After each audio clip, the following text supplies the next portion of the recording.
Today, I am launching my candidacy for the United States Senate.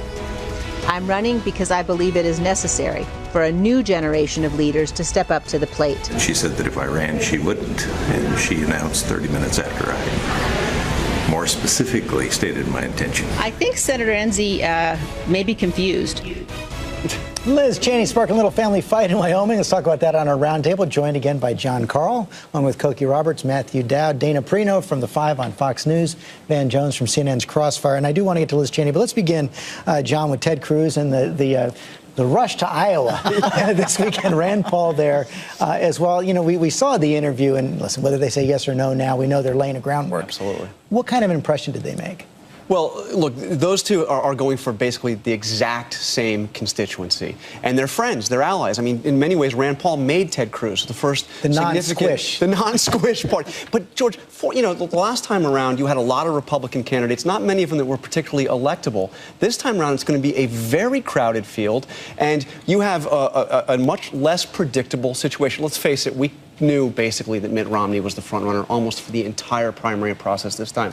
Now you're going to have, I think you're going to see Rubio on there. You could see Jeb Bush in there. You're going to see potentially Chris Christie. You could see governors like John Kasich. I think Paul Ryan's going to run. A much more crowded field, Scott a much Walker less predictable. Yeah, and that's fun because the Republicans, we normally do have a front runner and know what's going to happen, and this is going to be an interesting race to watch. In line. No, that's right, and they usually do. You know, the line about falling, and Democrats fall in love, Republicans fall in line.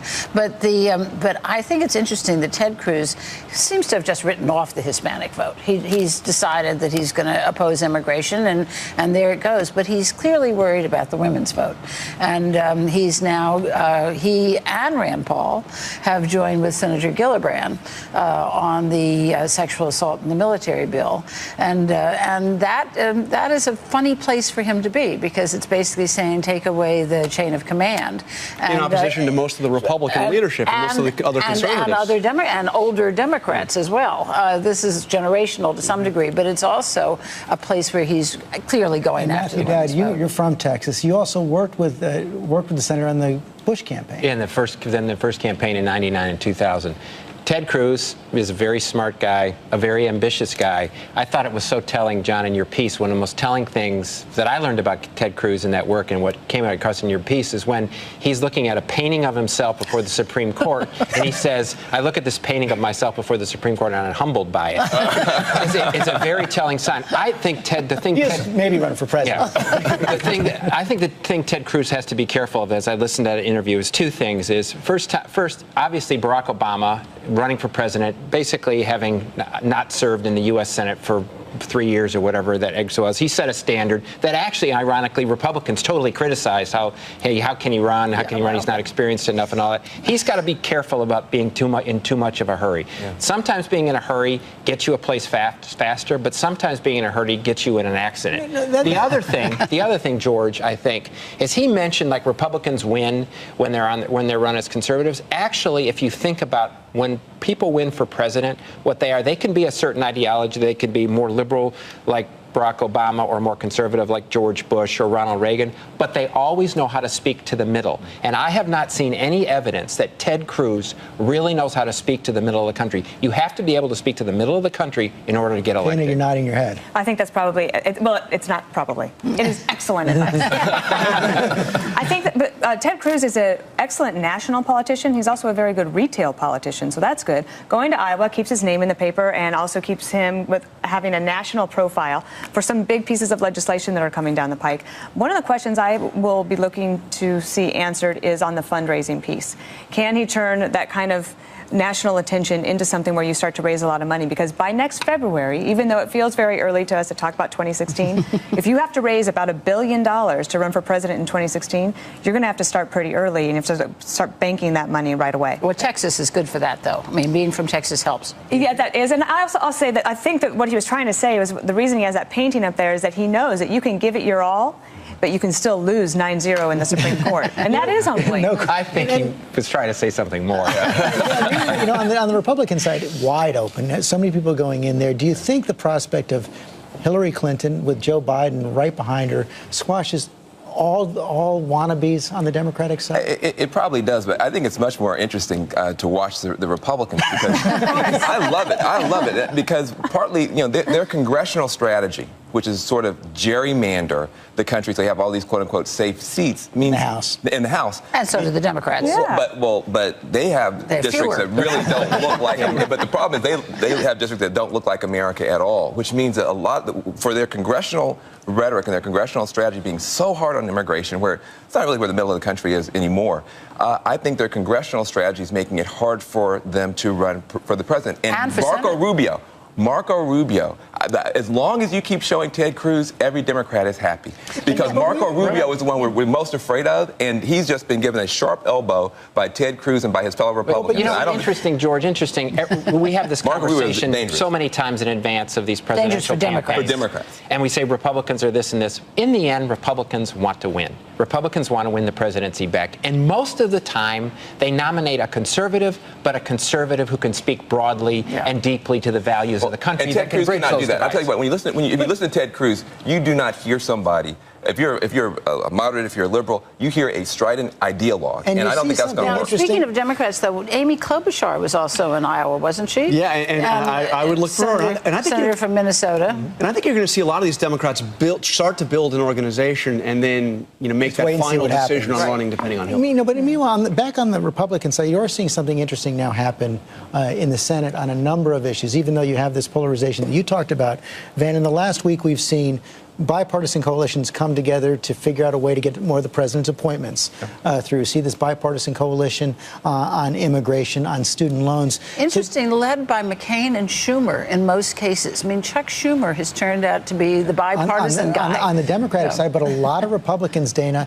now trying to say, wait, we do want to get something done. Well, I think that's true. I don't think that people run for office to be obstructionists. I do think they want good policy. The interesting thing on the student loan piece that I think the media just blew right past was that the Republicans actually came to President Obama's side and said, okay, well, here's the compromise. It was more the left-wing Democrats in the Senate who were holding all of that up.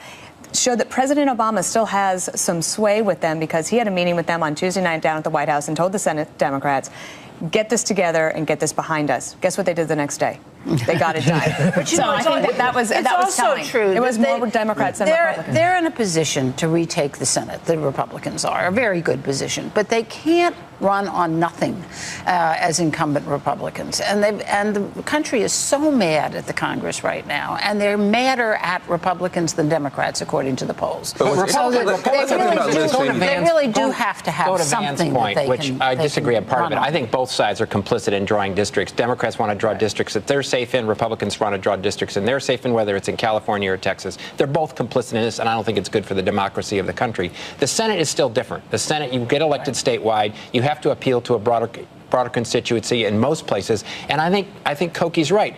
Republicans know that if they get so far out on this on the right and so obstructionist, they can't win the Senate. Liz Cheney is actually not playing by. I just want to point out, Liz Cheney is not. I want to get to that in a second. I agree with that. But this deal that they did on nominations, this was a complete cave-in by Republicans. I disagree. I mean, this was, look, the Republicans had spent 2 years blocking the nomination of Richard Cordray to run that Consumer Protection Bureau. They were adamant that this was not going to happen unless there were changes to the law, changes to how that bureau was put together. And Harry Reid promised to go nuclear. They really thought he was going to do it. They wanted 2 of those nominees, the ones that were considered illegal appointees. They wanted them pulled. They got those 2 pulled. Yeah, and if for every compromise you define it as a loss for yourselves, then you're always going to be losing in America. That's exactly right. You can't always define a compromise as a loss. You know, there are. I'll tell you, the White House a month ago had no idea. If I had said, to senior White House officials, look, you're going to get Cordray, and you're not going to have to make a single change in the Consumer Protection Bureau. But they had to pull the 2 nominees or the ones that they wanted.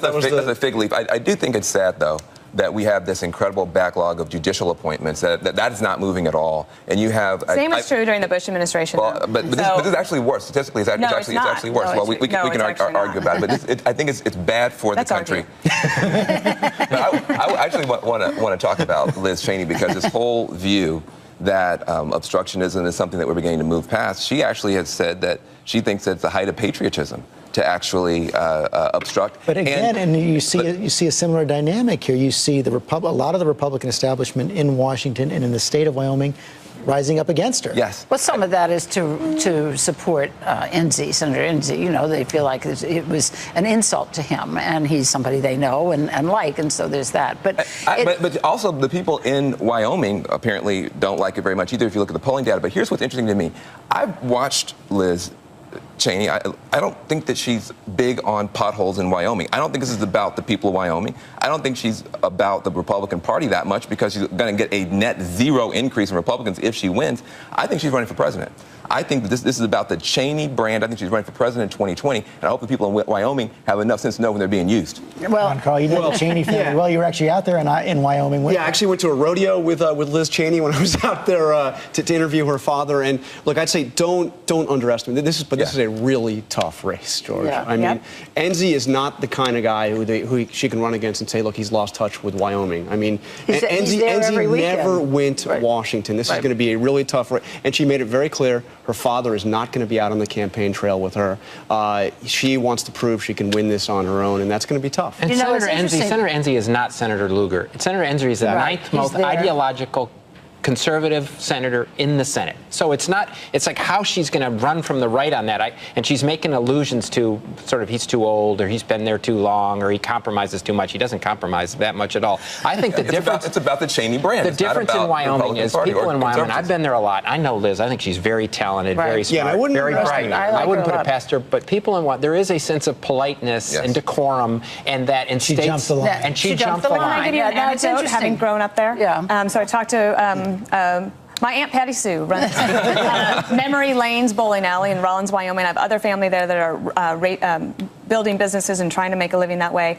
And I assumed that she would say something along the lines of, well, we like Liz Cheney, but, you know, she should wait her turn. Let's just see how it goes. I was surprised. My aunt said, you know, the Senate doesn't come with a lifetime guarantee. And I would take a listen to Liz Cheney. So I think the Republicans might actually be more willing at least to hear her out. This week, George, another congressional or senatorial daughter is going to announce, Michelle Nunn in Georgia.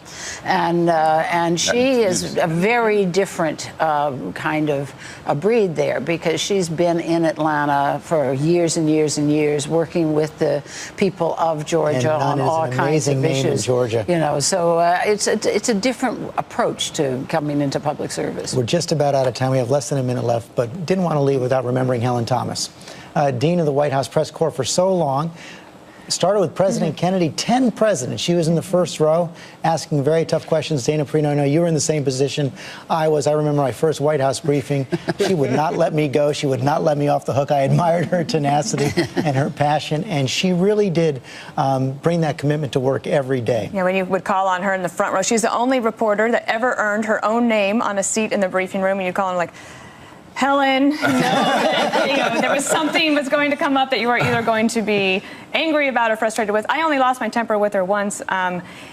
I liked her very much. My first day that I ever did a briefing, the TV briefing, she came up to me afterwards and could not have been more encouraging to me and said that she thought I was very trustworthy, and I worked really hard not to lose that. Oh, that's I'll remember. She was very encouraging to young women journalists, and they flocked around her as a hero because she really did try to smooth their path. Really she could be wickedly funny, too. Yeah, she had a great contagious laugh. Really she made a lot of, she made people very frustrated. An amazing career. We got to go. We'll be right back.